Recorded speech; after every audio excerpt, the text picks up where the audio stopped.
Jokowi besok 20 Oktober ente selesai. Apa sampai situ? Enggak, rakyat Indonesia masih belum puas. Kenapa? Sebelum Anda diborgol. Hai kambing Wahabi, kon sampai mati pun tetap benci sama Bapak Joko Widodo. Jokowi anjing kapitalis. Kalau tidak ada reformasi. Saya itu bisa dibilang pecinta Jokowi. 2 periode saya turun ke jalan untuk membelanya karena saya cinta Indonesia. Saya tidak ingin nama beliau rusak karena dianggap haus kekuasaan. Tetapi semakin lama suara saya semakin lemah dalam pembelaan terhadap Jokowi. Terutama karena melihat fakta-fakta bahwa memang benar anak-anak Jokowi terlihat begitu mudah hidupnya dengan semua privilege dan fasilitas karena mereka anak-anak presiden. Mohon izin ya, saya stake akun ini ya. Saya tidak mencampuri urusan ibu ya, di UBI secara pribadi. Tapi di sini yang menjadi urusan saya, pastikan kita tuan rumah di tanah kita sendiri.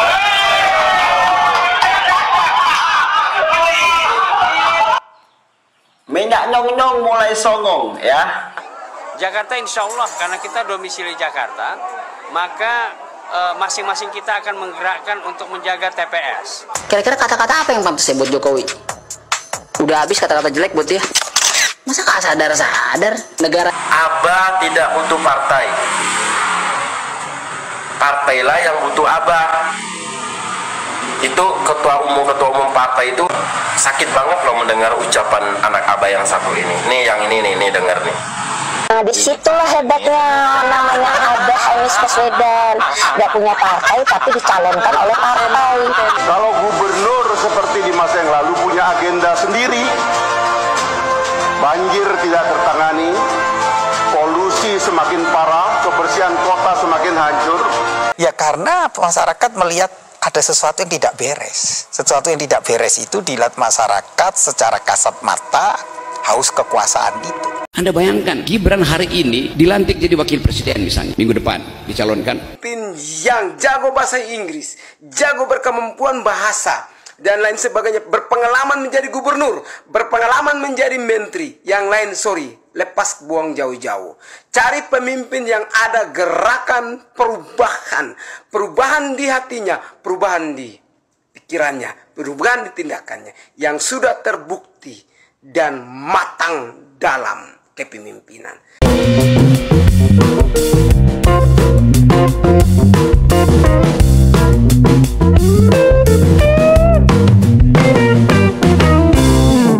Assalamualaikum warahmatullahi wabarakatuh. Shalom, Om Swastiastu, Namo Buddhaya, salam kebajikan, rahayu rahayu. Selamat pagi teman-teman, kawan-kawan Sirait Media. Kembali lagi dengan saya di sini, Leonardo Sirait, di channel kesayangan kita, Leonardo Sirait. Oke teman-teman, di kesempatan kali ini kita mau membahas tentang mau lihat di sini anak Abah lagi ya. Ini anak Abah. Anak Abah ini, anak Abah ini pendukungnya ini sangat-sangat arogan teman-teman. Bisa dibilang tidak waras ya. Pendukung anak Abah ini mengancam Pak Jokowi. Dan ada juga ya kader Pedipop ya. Sekarang Pedipop aja lah.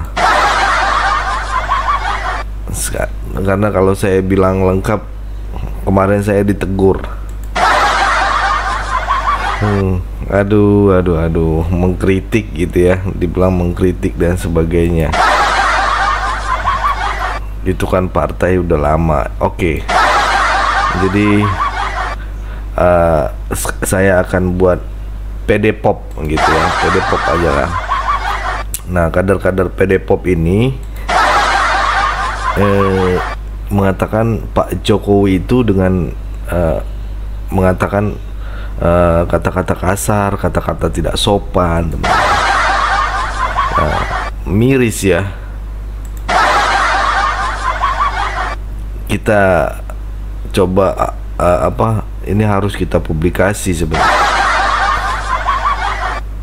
Oke lah, langsung saja ya. Kita simak videonya, kompilasi video yang saya rangkum di sini. Jangan lupa nonton sampai akhir ya, karena ada yang spesial. Sebelum kita mulai, jangan lupa bantu dong teman-teman, klik tombol subscribe juga ya, biar kita makin semangat lagi menyuarakan, memberikan informasi yang A1 yang bisa kita bagikan di channel Sirait Media ini. Oke, langsung aja kita lihat video berikut ini. Jokowi, besok 20 Oktober ente selesai. Apa sampai situ? Enggak, rakyat Indonesia masih belum puas. Kenapa? Sebelum Anda di Borgol. Hai kambing Wahabi. Waduh. Kon sampai mati pun tetap benci sama Bapak Joko Widodo. Karena Bapak Joko Widodo memerangi para Wahabi termasuk dapurmu. Jadi kamu juga antek-anteknya Amerika. Makanya selalu mencari kesalahan presiden. Ya. Kalau orang Islam tidak akan membenci presiden. Jokowi anjing kapitalis. Ini juga ini. Kalau tidak ada reformasi. Mohon izin ya, saya stake akun ini ya. Saya tidak mencampuri urusan ibu ya, di ibu secara pribadi. Tapi di sini yang menjadi urusan saya, itu saya garis bawahi ya, yang ibu katakan bahwa Presiden Joko Widodo itu adalah anjing. Ibu, tolong hargai. Saya menanggapi pernyataan ibu yang katakan pada bapak seorang presiden itu adalah anjing. Beliau adalah presiden kita yang harus kita hargai. Jangan katakan anjing kepada bapak Presiden Joko Widodo. Ya, terus ibu katakan anjing kepada bapak Presiden Joko Widodo. Nah, terus ibu apa? Kalau ibu katakan anjing kepada Bapak Presiden Joko Widodo, hei, yang katakan anjing itu hanya golongan orang-orang sakit hati, ya. Supaya Anda tahu. Apalagi memang lagi sakit hati. Dari partai ya, dari figur yang istilahnya sangat terkenal. Tapi sebenarnya ibu tidak boleh berkata begitu. Anda sopan, saya pun segan ya Bu ya. Apalagi yang ibu hina ini adalah Bapak Joko Widodo. Ya, presiden kita. Jokowi anjing kapitalis. Kita dengar video pun. Tidak ada reformasi, tidak ada anak buruh bisa jadi gubernur. Tidak ada reformasi, tidak ada anak petani bisa jadi bupati wali kota. Tidak ada reformasi, tidak ada anak tukang kayu jadi presiden. Suka lah ya. Anak tukang kayu soal sekarang songong. Cucunya juga songong. Waduh. Kan. Nah, itu lain kejadian. Juga tadi songong. Bung Wilson udah cerita panjang lebar. Tapi itu karena reformasi loh. Dulu kan semua kita tahu bahwa yang bisa jadi pejabat dari LKMD, RT, RW, lurah, camat itu pasti Golkar. Tapi karena ada terjadi peristiwa 27 Juli, ada reformasi, maka ada satu perubahan yang dahsyat, yaitu bisa semua anak rakyat mimpinya bisa tercapai. Kalau besok kita awali dengan ke Komnas, kita dengan long march 3.000 orang lebih, coba kita tunjukkan. Yang tadi di situ bilang lawan, besok kalau nggak datang percuma loh. Lawan. Dulu kalau dibilang kau bisa bawa masa berapa? 500. Kalau sekarang bisa berapa? Duitnya dulu berapa? Wah, udah kacau. Dulu nggak ada yang punya uang ke sana, semua militer di sana, penguasa di sana, yang punya duit di sana. Itu kan dulu. Dan kalau rakyat bersatu maka tidak dapat dikalahkan. Hati-hati, tadi Bung Wilson bilang ini neo orba sudah mau muncul lagi. Maka kita harus bersatu untuk melawan Jokowi. Setuju? Padahal Pak Hasto udah wanti-wanti, jangan sebut nama. Sekarang juga begitu, jangan sebut nama, soal nanti ada yang ketelepasan. Jokowi anjing kapitalis, ya jangan salahin kita. Namanya masa ya kan, kita kan biasa aja suka nakal-nakal dikit. Itu ya kan, dari dulu begitu. Kalau nggak ada yang nakal gitu, nggak jadi reformasinya ini. Memang. Ya, kalau nggak ada reformasi seperti saya tadi bilang, nggak ada lah si Jokowi itu anak tukang kayu bisa jadi presiden. Nah, tidak ada kebebasan pers. Dulu pers dibelenggu itu. Ini teman-teman pers, makanya kalau Bu Mega suka marah-marah sama pers, ingat juga tuh, dulu kan kasus 27 Juli itu ada kebebasan pers. Cabut di fungsi ABRI. Sekarang di fungsi ABRI mau dikembalikan lagi. Bahkan lebih binal. Apa tuh, kalau anak binal kan lebih nakal, lebih biadab lah. Kalau kita nanti HP kita disadap, kita ngomong apa, semua si klutuk ngapain nih? Dia nulis apa? Ngeri banget. Tapi kita nggak bisa kalau ngelawan sendiri, harus sama-sama. Setuju nggak di sini semua kita lawan bersama nih? Belum semua. Kalau Pak Jokowi jahat ya. Betul, setuju. Nggak akan mungkin Anda bisa bertahan sampai sekarang ya. Jadi Anda sudah hilang. Pasti Pak Sekjen marah sama saya kalau ntar nya lawan Jokowi, pasti jangan Mbak Ning, jangan Mbak Ning.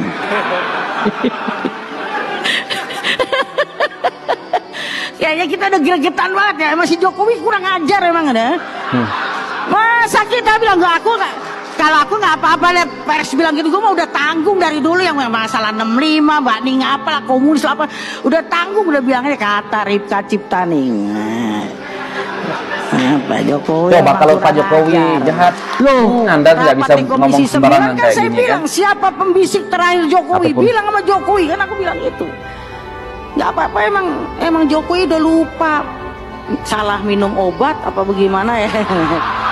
Jadi gimana itu, udah lupa. Pemimpin itu yang punya leadership akan ingat siapa yang membesarkan, ya kan. Kalau udah lupa bilangnya salah minum obat, jangan Jokowi. Harus ketemu saya dulu biar normal lagi. Kita suntik yang lain, Wilson, gimana ya kan. Nah kalau saya gitu aja Boni, nanti Pak Sekjen lah yang panjang lebar. Pesannya tuh gimana ke Anies lagi nih. Pastikan kita tuan rumah di tanah kita sendiri. Pengen ngakak aku guys. Minyak nyong-nyong mulai songong ya. Minyak nyong-nyong. Gua kira apa kemarin-kemarin tuh ada pendukung-pendukung Abah yang katanya berterima kasih kepada MK. Saya kan bingung karena selama ini mereka itu tidak suka dengan MK. Bahkan mereka bilang itu mahkamah kakak, mahkamah adik kalau MA ya kan. Tapi dari kemarin mereka tuh berterima kasih kepada MK. Ada apa ya? Ternyata MK mengabulkan gugatan dari Partai Buruh dan juga Partai Gelora yang meminta agar ambang batas pencalonan pilkada itu tidak harus 22 kursi. Meskipun sudah digagalkan lagi. Berikan jalan kepada PDI Perjuangan dan juga Anies Baswedan untuk maju. Tapi kita nggak ribut tuh. Ya pendukung dari Prabowo Gibran kita nggak ribut. Malah kita berbesar hati.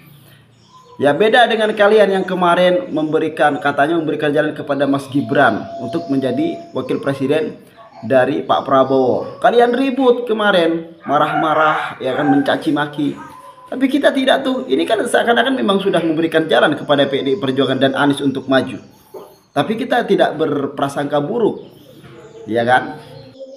Dan dengan songongnya minyak nyong-nyong ini bilang kita saatnya menjadi tuan rumah di rumah kita sendiri, katanya dia. Belum juga dicalonkan, belum juga mendaftar, udah songong minyak nyong-nyong. Iya. Ya kan? Jadi PDIP juga belum pasti kok dukung Anies. Pak Ganjar juga bilang lebih konsisten kepada kader sendiri daripada orang dari luar seperti Anies Baswedan. Ya percuma lah, seperti PDI Perjuangan katanya sudah ada sekolah kaderisasi, ya kan, ada penggemblengan kader-kader di PDI Perjuangan. Kalau ujung-ujungnya masih ngusung orang dari luar kader, luar dari PDI Perjuangan, kan percuma. Ada yang berjuang di partai PDI Perjuangan tapi ujung-ujungnya nyalonin Anies Baswedan, kan percuma. Inilah politik, inilah perjalanan politik teman-teman ya. Jadi ini sebagai putusan MK kita harus hormati. Jadi ini sudah memberikan jalan kepada PDI Perjuangan. Tapi kita tidak marah tuh kepada MK. Ini adalah bentuk demokrasi dengerin yang perlu anak kita hargai. Kalau kita nggak akan marah ya, walaupun ketika menurunkan batas usia dari 40 jadi 35 kalian marah ke MK. Kalau kita oke-oke aja ya kan. Menjilat ludah sendiri. Kemarin kalian nggak suka dengan PDI Perjuangan, tiba-tiba kalian ngemis-ngemis ke PDI Perjuangan agar mengusung Anies, ya kan? Katanya pendukungnya Anies itu tidak butuh partai yang butuh Anies. Tapi ketika tidak ada partai yang mau ngusung, kenapa kalian datang ke PDI Perjuangan ngemis-ngemis agar Anies diusung? Malu coy, malu. Oke, kita harus tetap bersatu untuk negara kesatuan Republik Indonesia. See you next time. terhadap kekuasaan, maka masyarakat menjadi haus yang mana? Dulu ya. Dulu Kak, dia orangnya humble, sederhana. Dia mengatakan kekuasaan untuk melayani rakyat, bukan untuk menciptakan politik dinasti, tidak membuat keistimewaan keluarganya. Bahkan dulu dia mengatakan bahwa anak-anaknya tidak berminat di politik. Kok sekarang berbeda? Itu yang membuat masyarakat sakit, sehingga masyarakat mengingatkan, sayanglah Pak. Justru dia pengen ke Bapak kalau bisa menahan, tetap ada yang melanjutkan, maka Bapak itu akan menjadi role model. Bapak itu akan dikenang dalam sejarah pemimpin yang sukses, pemimpin yang membawa perubahan. Memang udah sukses perubahan. Contoh kepada presiden setelah itu yang tidak mau masyarakat mengalami kekecewaan. Ini datang dari macam nih perasaan Pilgub masih lama, ini udah bicara kecurangan duluan. Yaitu Anies Baswedan. Rasanya Anies Baswedan untuk Pilgub 27 November tahun ini insya Allah tidak terkalahkan ya, insya Allah gitu loh. Dan kita doakan juga jangan ada kecurangan, karena kalau misalnya ada kecurangan maka pasukan militan dari Anies Baswedan tentu tidak akan tinggal diam ya, dan kita akan bertekad untuk nyalon pun belum, daftar pun belum sudah sebut kecurangan ya. Karena kalau dijaga TPS itu ya, maka C1 tidak bisa dimanipulasi, hasilnya tidak bisa dimanipulasi, dan mengendalikan ataupun mengelola ya relawan yang sampai dari Miangas sampai Pulau Rote itu tidak gampang ya, dari Sabang sampai Merauke tidak gampang. Tapi ini Jakarta insya Allah karena kita domisili Jakarta, maka masing-masing kita akan menggerakkan untuk menjaga TPS. Ya, misalnya saya. Kira-kira kata-kata apa yang pantas ya buat Jokowi? Udah habis kata-kata jelek buat dia. Masa gak sadar-sadar? Nah, apa semua nih guys ya? Sama demokrasinya hancur. Gara-gara Jokowi. Kemarin banyak banget yang bilang di Pilpres bahwa keputusan MK itu mutlak, mengikat, dan harus segera dilaksanakan. Sekarang mana? Ya. Lo lihat tuh. Cuma bertahan 1 hari keputusan MK. Terang-terangan banget loh. Nih, kawal putusan MK. Jangan sampai diem aja. Yang jadi wakil gubernur dari PKS. Aduh, musnah harapan Anies ya. Coba kemarin terus-terusan berada di koalisi perubahan, kapan mau jadinya? Pas gabung dengan Kim Plus langsung jadi kan? Tapi sangat wajar sih PKS ini mengajukan kadernya sebagai pendamping Pak RK, karena PKS ini kan pemenang pileg di Jakarta, jadi wajar lah itu kan. Apalagi sekarang didukung dengan 12 partai loh, bukan main. Tanpa tersisa satupun untuk PDIP berkoalisi, nggak dikasih ruang.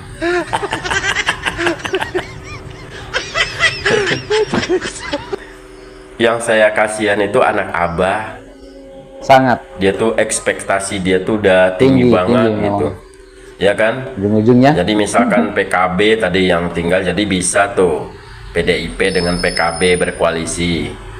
Nah, bisa tuh ngajukan si Abah, wakilnya nggak tahu siapa, apakah itu dari kader PKB atau mungkin dari kader PDIP gitu kan. Tapi ini enggak, sama sekali nggak disisain. PDIP ditinggal sendiri. Astagfirullah.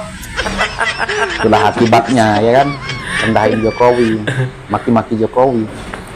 Jadi untuk anak-anak Abah, mohon bersabar aja ya.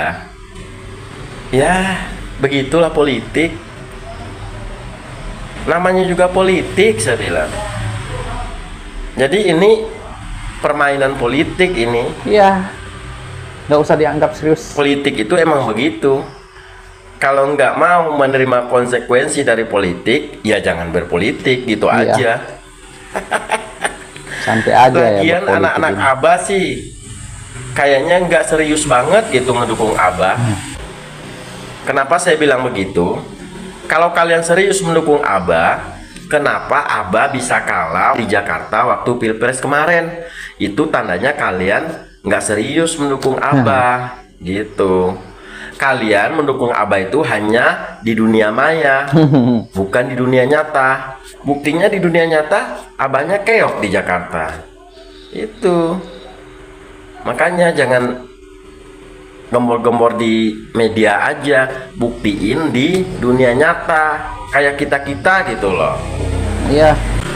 Kalau anak-anak kan Abah anak ngomong jenderal karena diguyur bansos, kalau emang kalian tulus mendukung Abah, ambil bansosnya terus coblos Abah. Ini kan enggak, buktinya Abah kalah di Jakarta.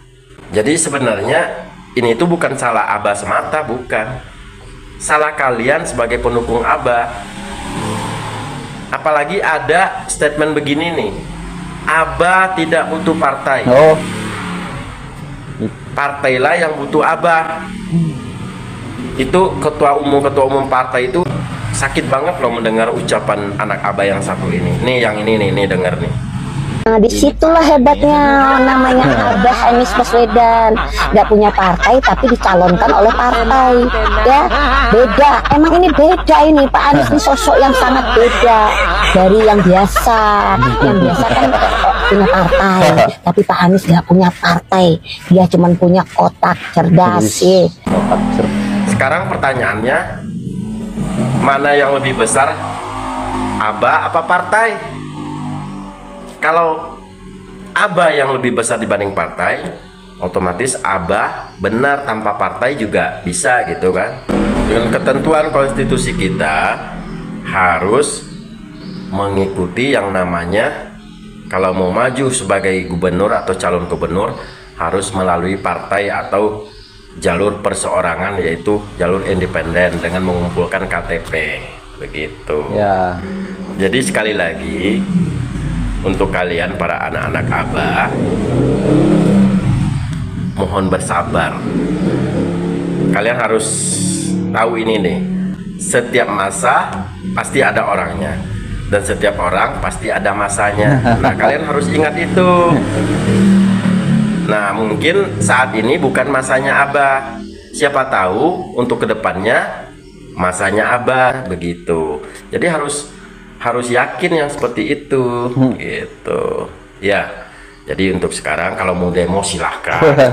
Demo aja lah, disahkan oleh konstitusi, silahkan mau demo, mau takbir, mau sholat di jalan, silahkan sekarang mah.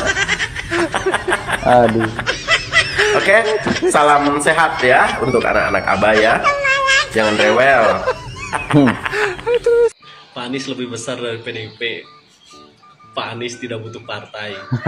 Harusnya partai yang memohon pada Pak Anies supaya mau dicalonkan lewat partainya.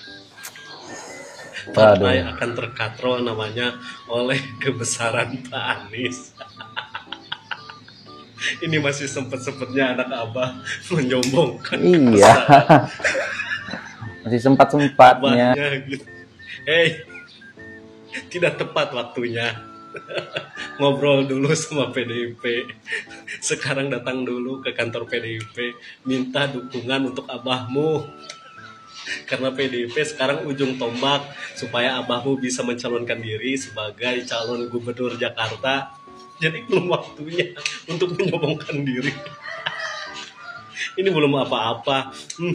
Bayangkan kalau misalkan rekomendasi PDIP sudah jatuh ke Anies. Gimana gini ya nih anak Abah. Anies lebih besar dari PDIP.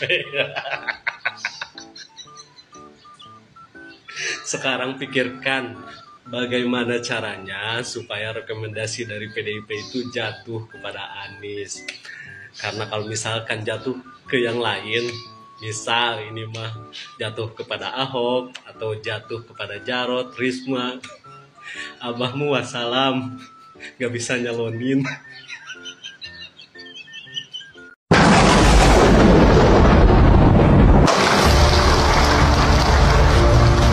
Jadi jangan tergoda.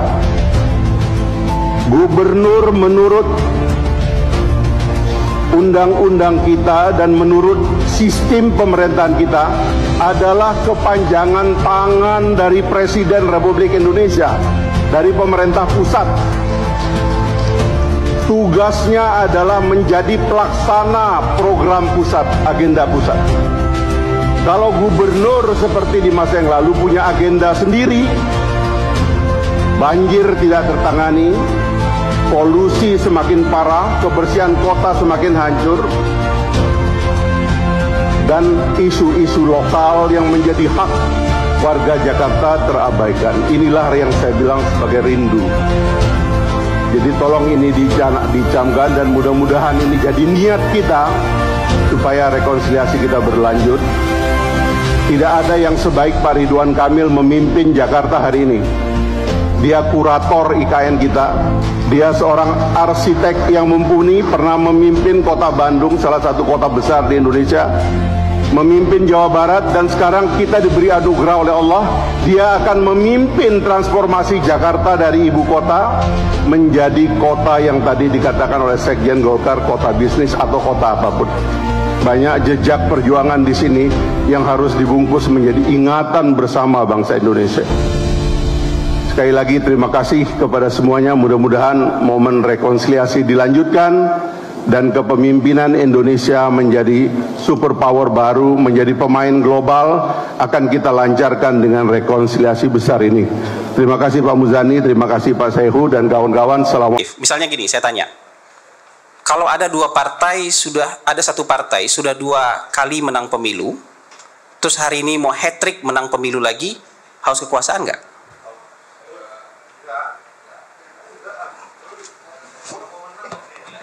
Ada satu partai yang sudah 2 kali menang pemilu, terus kali ini mau menang pemilu lagi, haus kekuasaan nggak?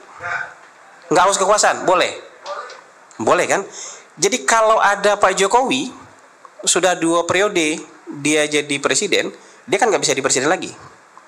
Tapi dia pengen memastikan misalnya legasi-legasi itu berjalan dengan misalnya representasi dia adalah anaknya, haus kekuasaan nggak? Haus. Kenapa yang tadi nggak haus sekarang jadi haus? Karena kekuasaan itu memang bikin haus sebenarnya pada intinya. Tapi jangan bilang kalau di kita nggak haus, di orang haus.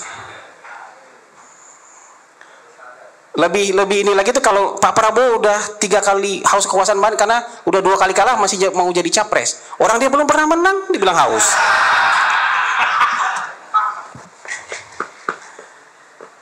Kan kalau misalnya soal haus-hausan ini jadi bahan diskusi kan bisa aja kemudian Gerindra bilang sama PDIP, PDIP kan udah 2 kali menang, gantilah.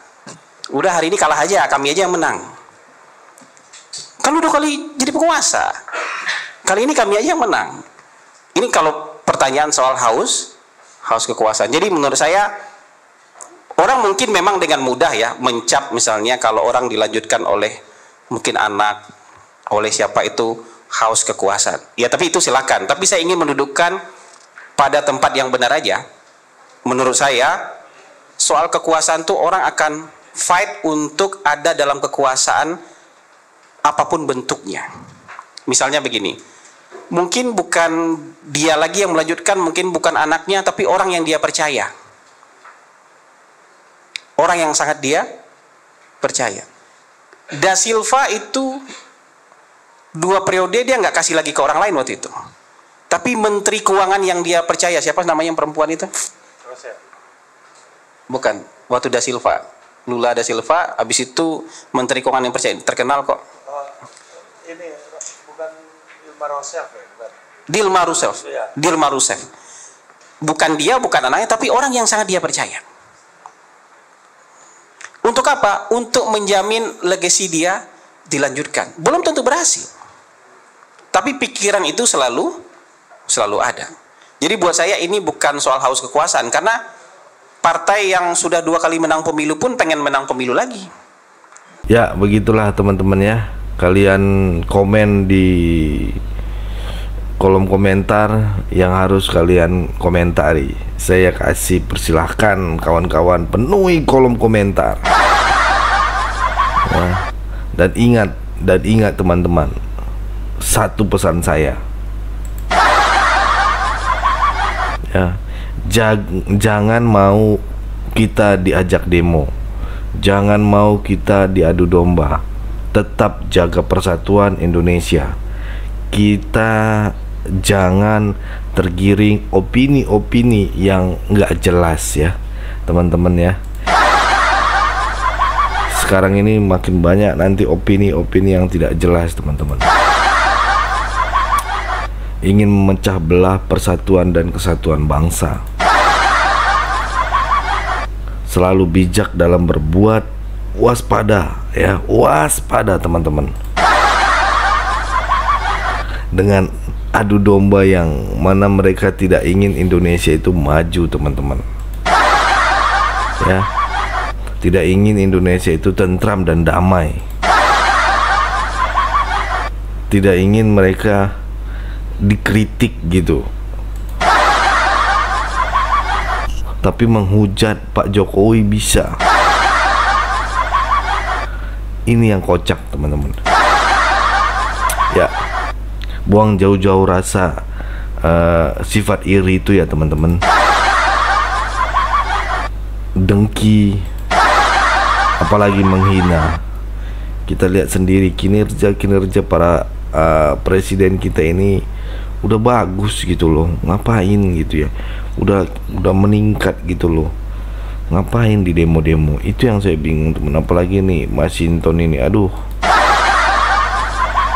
Mas Inton ini ya kan, malu-maluin aja. Udah itu aja dari saya, terima kasih, sampai ketemu di video berikutnya.